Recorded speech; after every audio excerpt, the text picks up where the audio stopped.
Thank you very much. I want to announce today our new cases and to let you know that we do have 8 actually new cases within the last day who tested positive for this. This is not surprising to us, and I'll go through in a little bit more detail why. The first 4 of these cases are actually household contacts of a case that we announced last week, and they had been under observation and monitoring, and they developed their symptoms while in isolation. So that's not unexpected for us. We knew that these were close contacts. 2 of the cases, so these are young, I can't see anything without my glasses. So 4 of these close contacts of a man in his 60s we announced recently who had traveled from Iran. They are a man in his 20s and a man in his 30s, a woman in her 50s, and a woman in her 60s. So they're all close household contacts. The other 4 cases have no connection to any previous cases. 2 of these are individuals who have returned from recent travel to Iran, and both of them developed symptoms, and both of them have tested positive. And that's a woman in her 50s and a man in his 60s, and they reside in the same household. The other 2 are different for us. One of them is a resident of Seattle who is up here visiting family in the Fraser Health region and was tested positive on her visit here. So clearly that is of concern with us, and we are working with our neighbors to the south in Washington State to try and determine where her exposure might have been. And the last case is one that was picked up with our ongoing surveillance that we are doing with influenza surveillance that we talked about, where we are doing extra testing of anybody who's being tested for influenza at the public health laboratory, and this was picked up.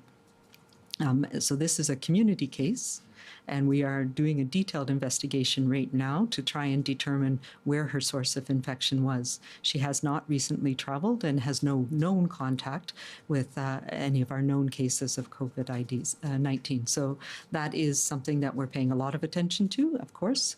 She's in the Vancouver Coastal Health region, and there's a detailed ongoing public health investigation that was started as soon as we found out about her positive case.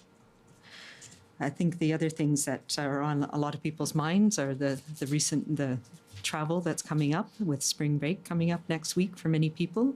And again, we reiterate that this is a globally challenging and changing situation on a day-by-day basis, and people really have to make an assessment of their own risk and their tolerance for being caught up in something like a quarantine that we're seeing. We now know that more than 80 countries have cases of COVID-19, and they have various abilities to either deal with them or to detect and test and control the outbreaks in different countries. So there's a lot of effort going around in many, many countries, including in North America, to try and ensure that we can keep people safe in our communities.